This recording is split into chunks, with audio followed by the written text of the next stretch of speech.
ये नंगे पैर क्यों है? बस मन्नत मांग रखी। सुना है कि भाभी जी भी नंगे पैर है। वो अभी मेरे को कल ही पता लगा कि वो भी नंगे पैर है। कब पहनेंगे चप्पलें जूते? जब मेरी मन्नत पूरी हो जाएगी। क्या मन्नत है? सचिन पायलट ना समरावता गए ना आपकी मदद के लिए आए, क्या कहेंगे उस पर? कहा ना डॉक्टर साहब किरोड़ीलाल जी ने कि 7 करोड़ की बजरी एक दिन में निकल रही है, फिर दोबारा क्यों नहीं बोले? जूली डोटासरा क्यों चुप हो गए? क्यों नहीं बोल रहे? अब क्यों नहीं धरना दे रहे?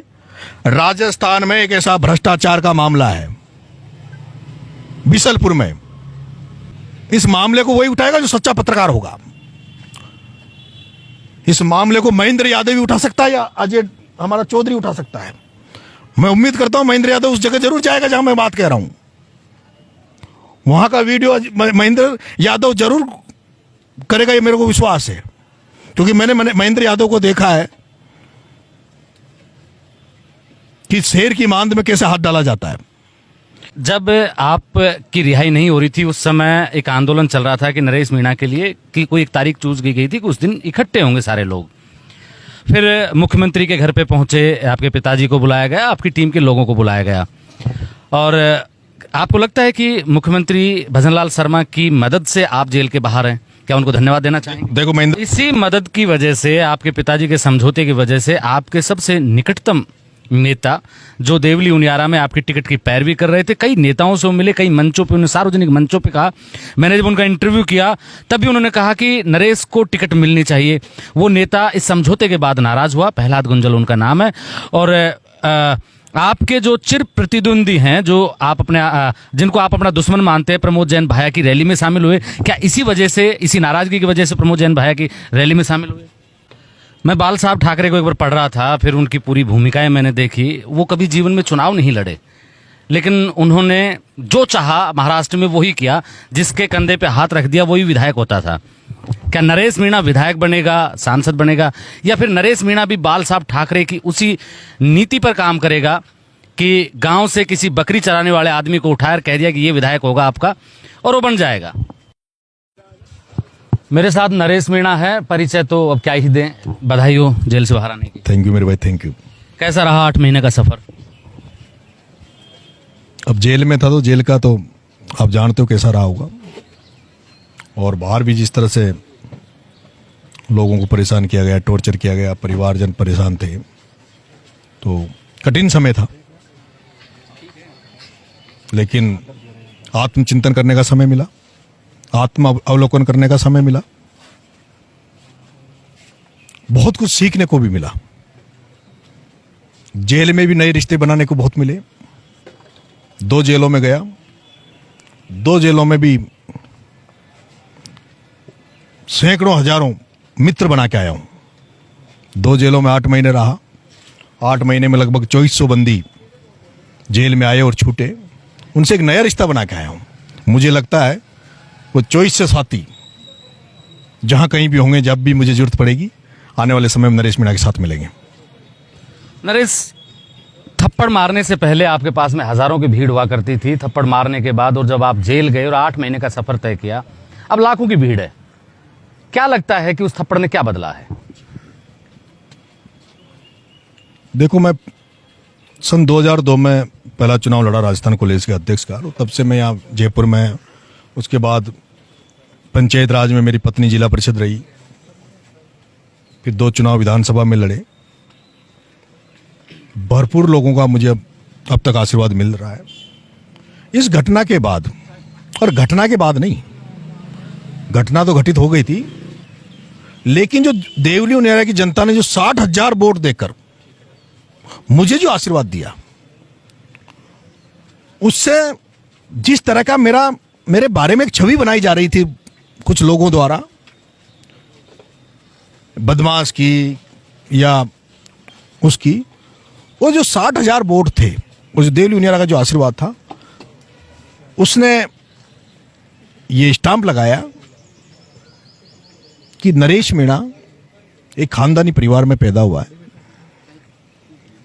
लेकिन नरेश मीणा के दिल में कहीं न कहीं जब किसी के साथ शोषण होता है, किसी गरीब को, किसी असहाय को कोई परेशान करता है, तो एक खून सा उबलता है।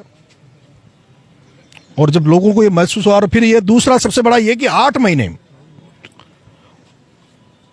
वो जो एपिसोड हुआ, प्रकरण हुआ, उसमें मेरी इतनी बड़ी गलती नहीं थी जिसकी मुझे 8 महीने सजा दी जाए।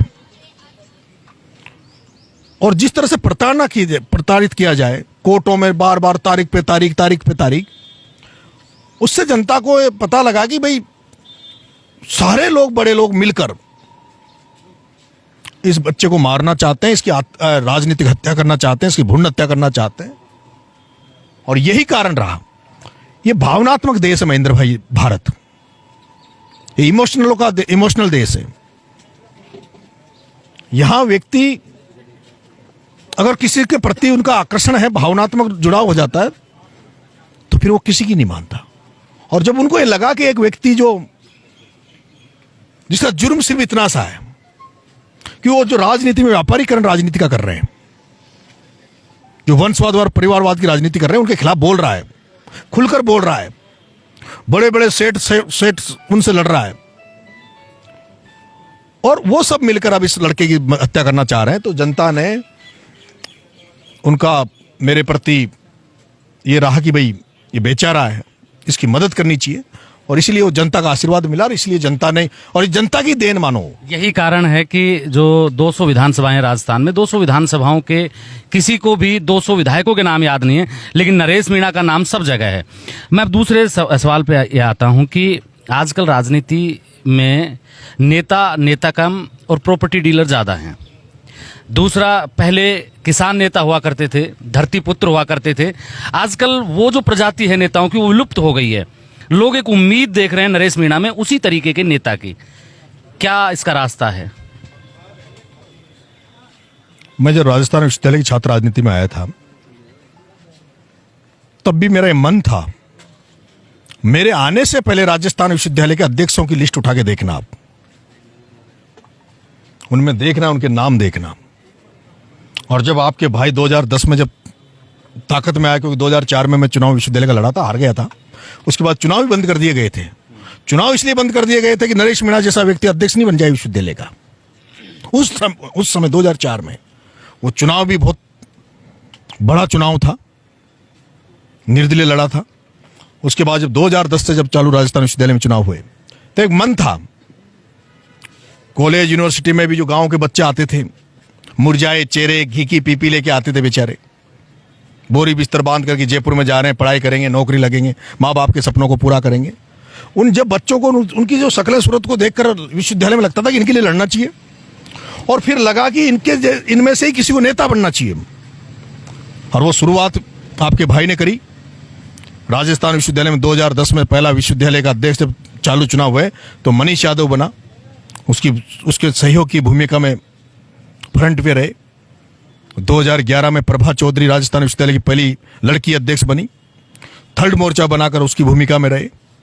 उसके बाद देखो ना, आप जो अध्यक्ष बन रहे हैं वही बन रहे हैं जो गांव और दूर दराज से आते हैं, किसानों के बच्चे हैं, 2 दलितों के बेटे जो कभी चुनाव लड़ने की नहीं सोचते थे राजस्थान विश्वविद्यालय में खड़ा होने की नहीं सोचते थे दलितों के, पूजा वर्मा, विनोद जाखड़ बने।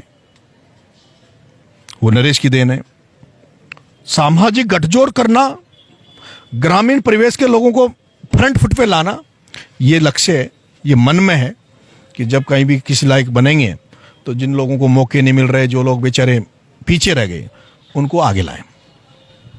मैं बाल साहब ठाकरे को एक बार पढ़ रहा था, फिर उनकी पूरी भूमिकाएं मैंने देखी। वो कभी जीवन में चुनाव नहीं लड़े, लेकिन उन्होंने जो चाहा महाराष्ट्र में वही किया, जिसके कंधे पे हाथ रख दिया वही विधायक होता था।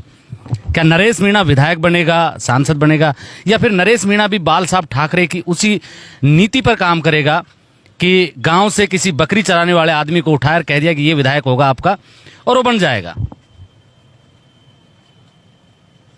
बाला साहेब ठाकरे की शिवसेना पार्टी थी और वो बहुमत में आ गई थी महाराष्ट्र में, और बाला साहेब ठाकरे चाहते तो मुख्यमंत्री होते, एमएलए एमपी नहीं, महाराष्ट्र के मुख्यमंत्री होते। लेकिन बाला साहेब ठाकरे को जिस महाराष्ट्र ने जो आशीर्वाद प्यार दिया था, शिवाजी के बाद में किसी को पूजा जाता, किसी की पूजा की जाती है, तो बाला साहेब के जिंदा रहते हुए लोग पूजा करते थे उनकी। महाराष्ट्र में मैं बॉम्बे गया एक बार, आईआईटी में मेरे बड़े भाई आईआईटी कोचिंग कर रहे थे, तो मैंने वहां जब देखा तो महाराष्ट्र के लोग उनकी जिंदा रहते हुए व्यक्ति की पूजा करते थे।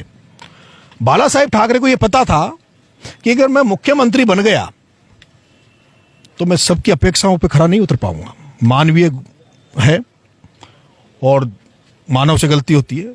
मुझे लगता है कि वो मसीहा बनने के लिए पैदा हुए थे, नेता बनने के लिए नहीं। यही कारण था कि उन्होंने खुद मुख्यमंत्री नहीं बनकर किसी को बनाया। लेकिन जब बाला साहेब ठाकरे जब स्वर्ग सिधारे, उनकी जो शव यात्रा थी उसमें 20 लाख लोग थे महेंद्र भाई। मैंने लाइव देखा था, मैं पढ़ रहा था उस समय कॉलेज। हिंदुस्तान का अगर सबसे बड़ा जिसकी अंतिम यात्रा रही तो बाला साहेब ठाकरे की हुई थी। लालू यादव, मुलायम सिंह यादव, ममता बनर्जी, उस धारा पर चलना चाहता हूं। कितना चल पाऊंगा, कितना सफल होऊंगा, कितना असफल होऊंगा, ये जनता के आशीर्वाद के ऊपर है। लेकिन प्रयास करूंगा कि उसी तरफ आगे बढ़ूं। मैं राजनीति, क्योंकि आप नेता हैं तो मैं सियासत की बात कर लेता हूं सीधे सीधे।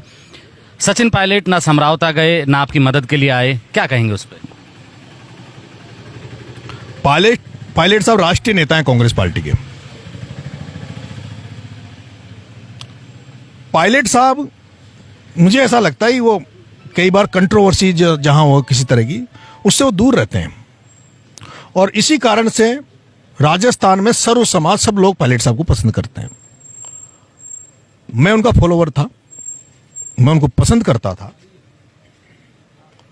जब गुजर मीणा मूवमेंट राजस्थान में चल रहा था, लोग मारकाट पे उतारू थे, आपस में गाली गलौज कर रहे थे, तब उस दौर में, उस आंदोलन में भी पायलट साहब ने एक शब्द भी मीणा समाज के खिलाफ नहीं बोला।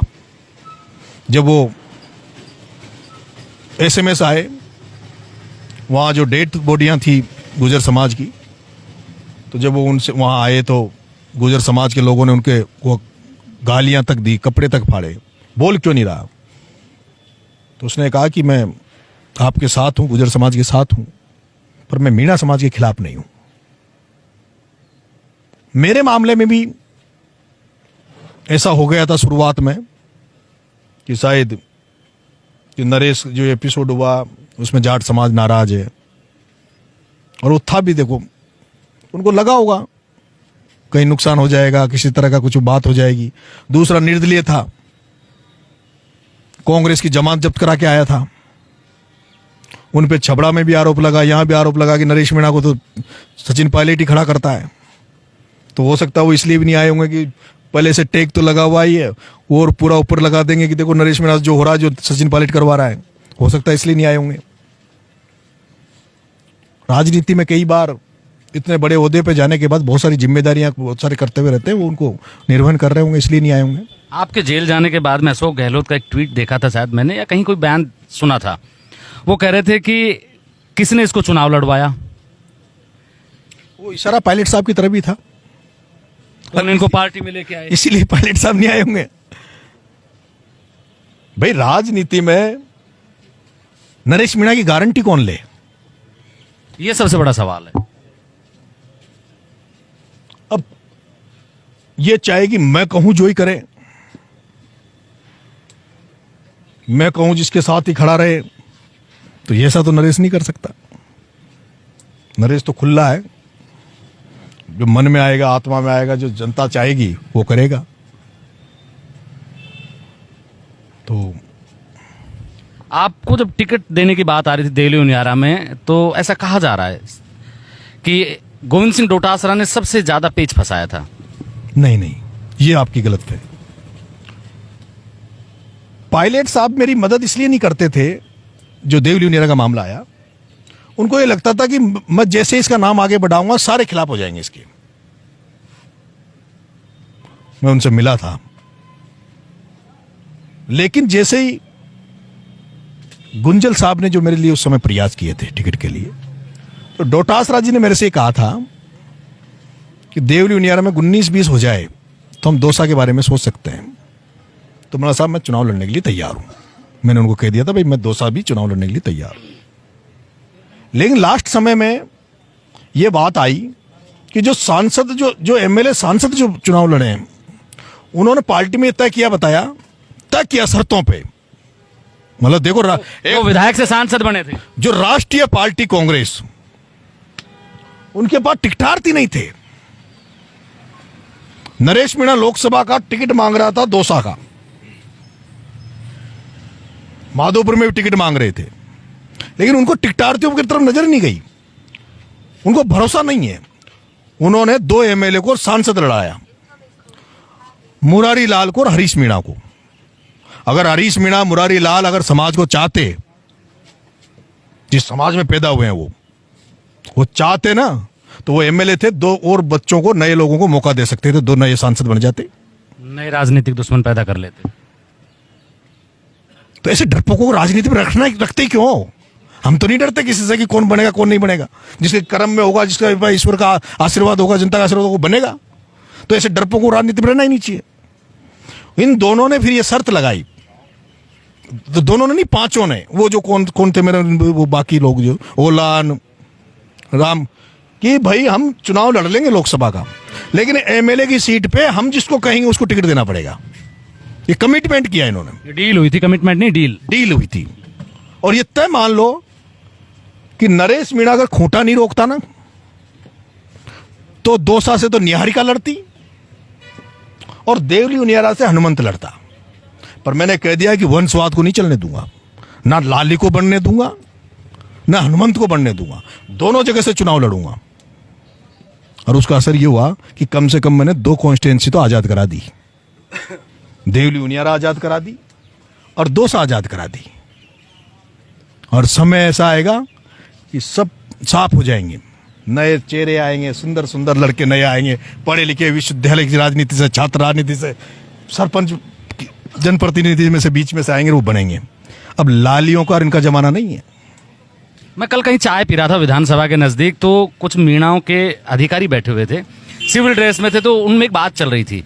कह रहे थे कि नरेश मीणा का जो अब प्रभाव बना है और लोग जितनी मोहब्बत आपसे करने लगे हैं, आईएएस और आईपीएस आपके समाज से रिटायर्ड होते ही टिकट मांगते हैं और उनको मिल भी जाती है।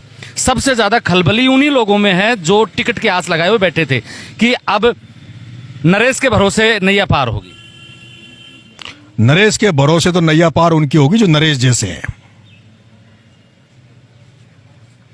जिनके आगे पीछे कोई नहीं है, जो राजनीति करते हैं जनता के लिए, जो किसी का झंडा उठाकर, किसी की पद चुम्मी कर कर, बेग देकर टिकट लिया, वो कहे नरेश मेरा प्रचार करने आ जाए, तो नरेश प्रचार करने नहीं जाएगा, चाहे कोई भी हो। नरेश तो वहां जाएगा जहां मेरी आत्मा बोलेगी कि ये आदमी लड़ाका है, राजस्थान की जनता के लिए लड़ाई लड़ेगा, उसके लिए जाएंगे, उसके लिए वोट मांगेंगे।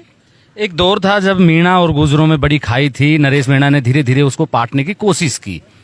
मैं अब भी देखता हूं कि आपका ड्राइवर गुजर होता है, आपके पीछे बैठने वाला अबरार होता है, आपके साइड में बैठने वाला, पीछे की साइड में बैठने वाला जाट होता है। और जब जैसे आप जेल से निकले, सबसे पहले आप समरावता गए, वहां से सीधा देवपुरिया धाम गए। क्या रणनीति है ये, क्यों ऐसा कर रहे हो? देखो, लोगों ने खूब फूट डाल ली, खूब राज कर लिया। जिनके 200 वोट नहीं है वो राज कर रहे हैं। हमारे लाखों में वोट होने के बावजूद भी हम मजदूरियां कर रहे हैं, भिखारी की तरह टिकट मांगते डोल रहे हैं। कोटा, बारां, बूंदी, झालावाड़ में 4 लोग राज कर रहे हैं। कोटा, बारां, बूंदी, झालावाड़ 4 जिलों में 4 लोग राज कर रहे हैं। एक का नाम है ओम बिरला जी, जो लोकसभा स्पीकर हैं। दूसरे का नाम है शांति धारीवाल जी। तीसरे का नाम है प्रमोद जैन भाया। और चौथे का नाम है प्रताप सिंह सिंघवी। प्रताप सिंह सिंघवी 7 बार का एमएलए। प्रमोद जैन भाया 2 बार, 3 बार लोकसभा लड़ लिया, 2 बार लुगाई को लड़ा लिया, खुद लड़ लिया। ओम बिरला जी, शांति धारीवाल जी, वहां मर गए क्या धाकड़? वहां हाड़ौती में सबसे बड़ी संख्या धाकड़ समाज की है, किसानों में। मर गए क्या धाकड़? मर गया क्या वहां का गुजर? मर गया क्या मीणा? मर गया क्या माली? कोटा में जहां 70,000 वोट मुस्लिमों के हैं, 70,000, वहां तो धारीवाल चुनाव लड़ेगा। और जहां 10,000 मुस्लिम वोट नहीं है, वहां नईमुद्दीन गुड्डू मुसलमान को बलि का बकरा बनाने के लिए चुनाव लड़ाया जाएगा और 3 बार हरा दिया जाएगा। खुद सेफ जोन में।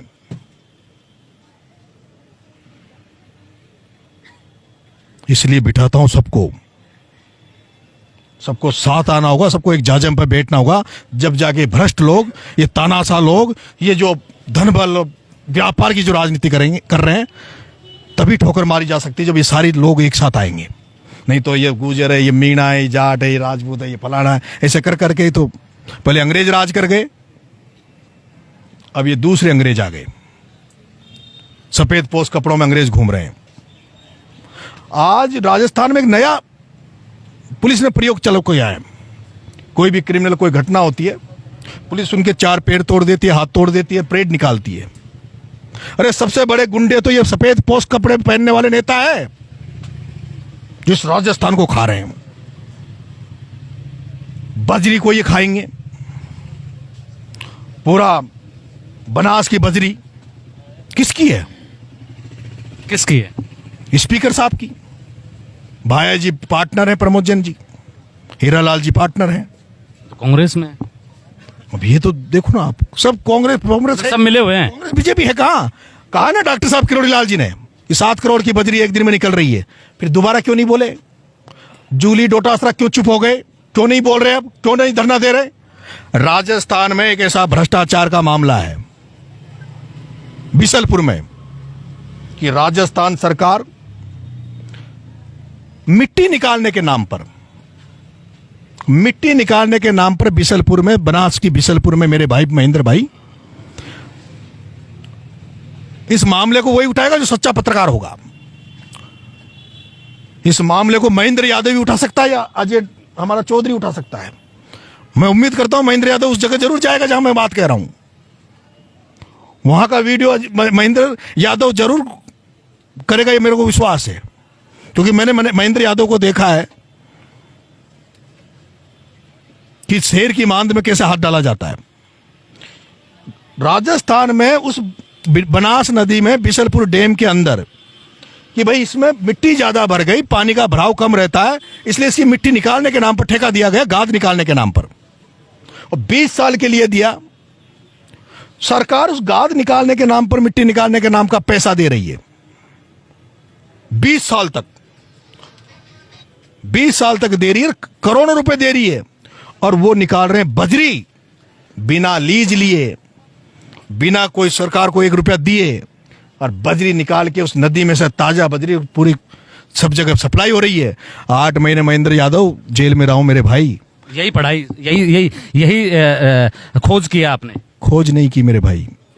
हर दिन 3 से 4 बंदी टोंक में भी, बूंदी में भी बजरी के लिए आते थे। बजरी को कि भाई किस में आया, मैं पूछता था, भाई साहब बजरी में आई छू, काहे करे जो, भाई साहब घर बनावा के लिए एक ट्रैक्टर रेत ले जा रही छू।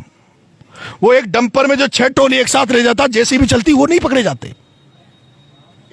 आम किसान पकड़ा जाता है जो बेचारा अपने घर के लिए बजरी ले जाता है। और पूरा एरिया को खा गया लोकसभा स्पीकर, पूरे एरिया को खा गया। 5000 परिवारों को बेरोजगार कर दिया। लोगों के डंपरों पे जंग लग गई, आम किसानों के ट्रैक्टरों पे जंग लग रही है। 1.25 लाख की पेनल्टी काटते हैं और फिर जेल में और धर देते हैं। एक भी बजरी का माफिया, सबसे बड़ा बजरी माफिया मेघराज सिंह जी थे पहले ठेकेदार, बजरी रॉयल बना। वो एक ठेकेदार थे, नेता नहीं थे। अब ठेकेदार तो कोई प्रॉपर्टी डीलर होगा, कोई कौन होगा, वो तो पैसा कमाना उनका मकसद रहेगा। उनको हम ब्लेम नहीं कर सकते। किसी को कुछ करना है तो करो, नहीं तो नहीं करना तो मत करो। लेकिन एक सफेद कपड़े पहन के ये शपथ लेके कि मैं जनता की सेवा करूंगा, जनता को सस्ती बजरी दिलाऊंगा, वही नेता सफेद कपड़े पहन के और वो मेघराज सिंह को साइड करके कब्जा कर बैठे बजरी पे। पूरा भ्रष्ट सिस्टम है, चोर सिस्टम है। लड़ाई लड़ूंगा, हो सकता है महेंद्र भाई हथेली पे जान लेके घूम रहा हूं। अभी भी उनका ये प्रयास था कि जेल में सड़ जाऊं, चुनाव लड़ने लायक मत छोड़ो, इसको सजा दिला दो, सब कुछ कर दो। पर ऊपर वाले की कृपा रही, नीली छतरी वाले की, खाटू श्याम की कृपा रही, जो आप लोगों के बीच में आ गया। और कोई भरोसा नहीं कि मैं बहुत लंबा टाइम तक जिंदा रहूं। मेरे साथ जिस तरह का मैं देखता हूं, मेरे पास पहले भी कातिलाना हमले हुए। मेरे पे एक बार महुआ में कातिलाना हमला किया गया। मुझे इतने 29 मुकदमे मेरे ऊपर है, आप उसको पढ़ो 29 मुकदमों को। एक भी मुकदमा मेरा कोई चोरी का, कोई जमीन का नहीं है। बस कभी सुप्रीम कोर्ट का आदेश है कि बजरी नहीं चलेगी, प्रमोद जैन भैया की बजरी चल रही थी, ट्रक को रोका, थाने में ट्रक को गिरफ्तार जब्त कराया, ट्रक वाले पे मुकदमा नहीं लगा, नरेश मीणा को 1 महीने जेल में डाल दिया, राजपासा खोल दी। देखते हैं ईश्वर। जब आपकी रिहाई नहीं हो रही थी उस समय एक आंदोलन चल रहा था कि नरेश मीणा के लिए कि कोई एक तारीख चूज की गई थी कि उस दिन इकट्ठे होंगे सारे लोग। फिर मुख्यमंत्री के घर पे पहुंचे, आपके पिताजी को बुलाया गया, आपकी टीम के लोगों को बुलाया गया, और आपको लगता है कि मुख्यमंत्री भजनलाल शर्मा की मदद से आप जेल के बाहर हैं, क्या उनको धन्यवाद देना चाहेंगे? देखो महेंद्र भाई, जिस दिन मैं गिरफ्तार हुआ, जो एपिसोड हुआ, मुझे मेरे घर वालों ने मृत मान लिया था। मेरे बड़ा भाई बंबई से मेरे पिताजी को फोन किया उन्होंने रात को, कि पिताजी नरेश नहीं रहा।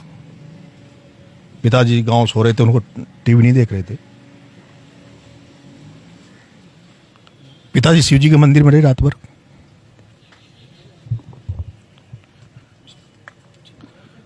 और क्या क्या गुजरी है। मेरा पंप बंद कर दिया, मेरा एक ब्लॉक का काम है वो बंद कर दिया,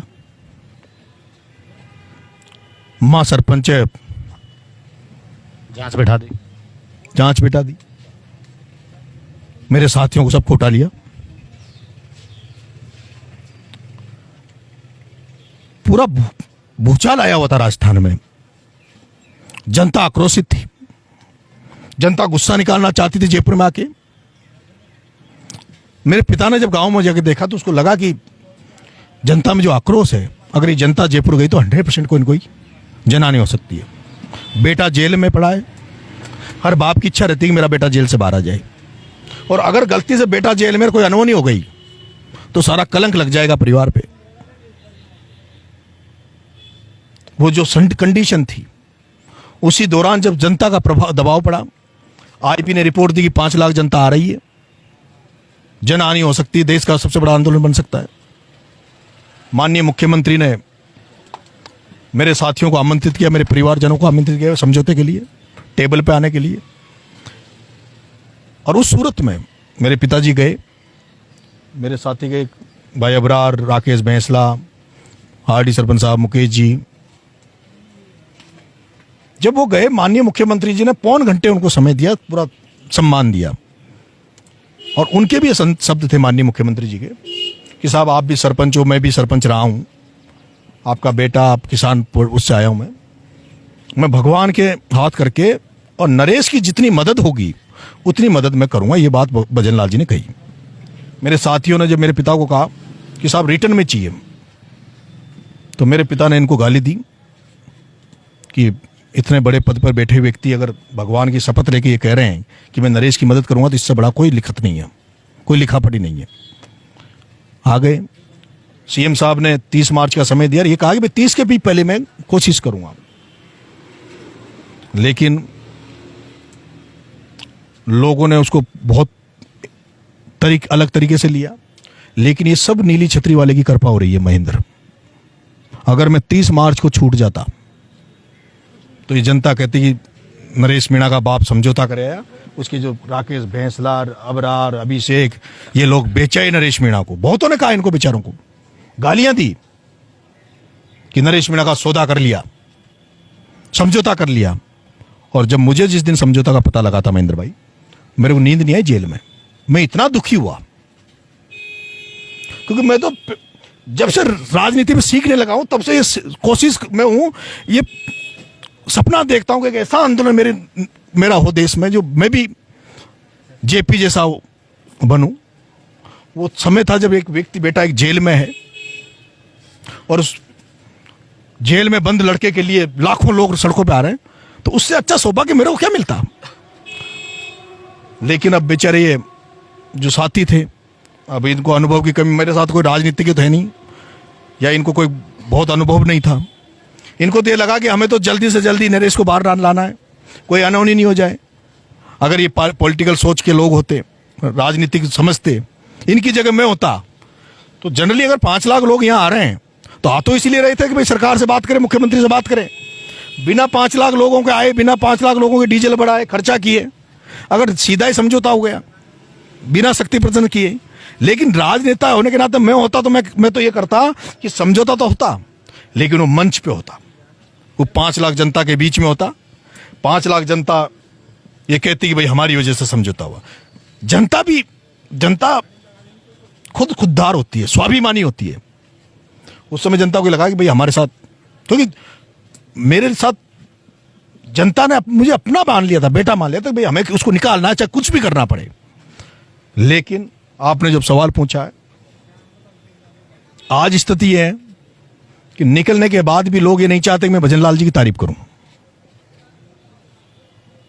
लेकिन मैं इस पेड़ के नीचे हूं, पेड़ को अपने देवता ही माना जाता है। देवता माना जाता है।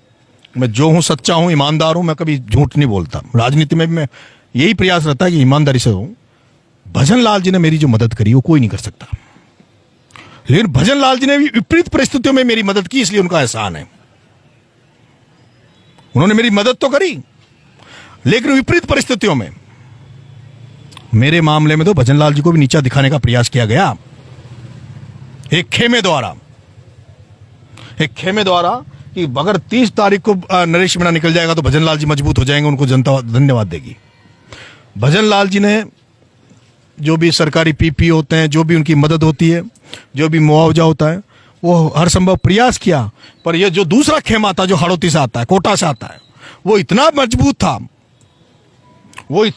था कि उन्होंने इस तरह से प्रयास किए। जज मतलब क्या बताऊं मैं, न्यायपालिका कैसा क्या है, मतलब कुल मिला के मुझे निकलने नहीं दिया। लेकिन मैं तो खुले दिल से माननीय भजनलाल देवली में, लेकिन महेंद्र भाई मैं जल्दी ही भजनलाल जी से समय मांगूंगा। अभी समरावता को न्याय नहीं मिला। नरेश मीणा अभी रिलीज हुआ है मात्र। माननीय मुख्यमंत्री जी से जो मेरे पिताजी की बात हुई कि वो जो 28 गांव है जिसके लिए लड़ाई लड़ी गई, जिनको उनियारा से तोड़ के देवली जोड़ दिया गया, अभी उनको जोड़ा नहीं गया है। अभी मुआवजा पूरा नहीं मिला है।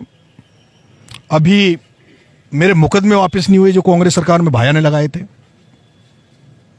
मुख्यमंत्री जी ने वादा किया था, लेकिन अब मैंने आपको जब मुख्यमंत्री जी का धन्यवाद दे दिया तो हो सकता है मुख्यमंत्री जी के ऊपर भी कितना दबाव आ जाए उन लोगों का कि तुमने तो इनको मदद कर रहे हो।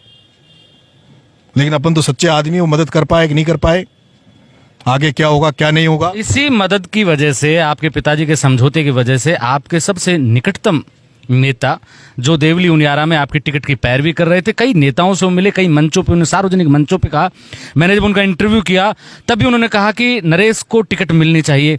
वो नेता इस समझौते के बाद नाराज हुआ, प्रहलाद गुंजल उनका नाम है। और आपके जो चिर प्रतिद्वंदी हैं, जो आप अपने जिनको आप अपना दुश्मन मानते हैं, प्रमोद जैन भाया की रैली में शामिल हुए। क्या इसी वजह से, इसी नाराजगी की वजह से प्रमोद जैन भाया की रैली में शामिल हुए? देखो मेरी बात नहीं हुई, क्यों हुए कि नहीं हुए, लेकिन मैं पूछूंगा जरूर कि भाई साहब जिस तरह से आप बिरला जी और धारीवाल जी से प्रताड़ित हो, वैसे नरेश मीणा भी प्रताप सिंह सिंघवी और प्रमोद जैन भाया से प्रताड़ित है। अगर आप प्रमोद जैन भाया की मदद कर सकते हो तो फिर नरेश मीणा बिरला से क्यों लड़ाई लड़े? मैं गुंजल साहब के लिए नहीं गया था चुनाव में, मैं तो उस हाड़ौती को आजाद कराने गया था लोकसभा चुनाव में। पूरी दम से लड़ा, 5 लाख से जीत रहा था, जो 40,000 रुपये टिका दिया। 250 करोड़ रुपए खर्च हुए।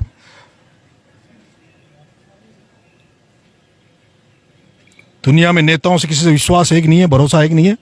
गुंजल साहब पे मुझे बहुत भरोसा है। उन्होंने जिस तरह से मेरा साथ दिया, जिस तरह से उन्होंने मेरा साथ दिया, कोई नहीं दे सकता। आउट ऑफ जाके, कांग्रेस पार्टी में रहते हुए भी आपकी रैलियों में शामिल हुए, आउट ऑफ जाके उन्होंने मेरी मदद करी। एहसान रहेगा उनका जिंदगी भर। लेकिन आपको मैं महेंद्र भाई ये भी बता दूं, ये सारा जो हुआ ये केवल इसीलिए हुआ कि मैं कोटा लोकसभा में इतना मुखर होकर लड़ा। आए थे जिस दिन अमित शाह आए थे कोटा में, उस दिन मेरे पास भी ऑफर आया था एक मंत्री का, अभी मंत्री का, कैबिनेट मिनिस्टर का। नरेश, लाल बत्ती तैयार है, अगला टिकट तैयार है, ज्वाइन करवा देते हैं अमित शाह के साथ। मैं ही कर लेता। मेरा कोई समझौता कभी नहीं हो सकता, नरेश मीणा झुक नहीं सकता। जो सीएम साहब से, भजन लाल जी से मेरे पिताजी का समझौता हुआ था, वो समझौता हुआ था कि आंदोलन आप स्थगित कर दो, हम आपकी मदद करेंगे, ये समझौता था। ये नहीं था कि नरेश मीणा को भारतीय जनता पार्टी ज्वाइन करा दो या दुपट्टा पहना दो। लेकिन उस खेमे का तो ये प्रयास था कि नरेश मीणा को इतना प्रताड़ित कर दो। मेरे पास भेजे उन्होंने आदमी, बूंदी जेल में आए, टोंक जेल में आए, अधीनता स्वीकार कर लो, झुक जाओ, गुंजल को छोड़ दो, सब कुछ मिलेगा, पैसों में फोटो छपवा देंगे। नरेश मीणा का नाम है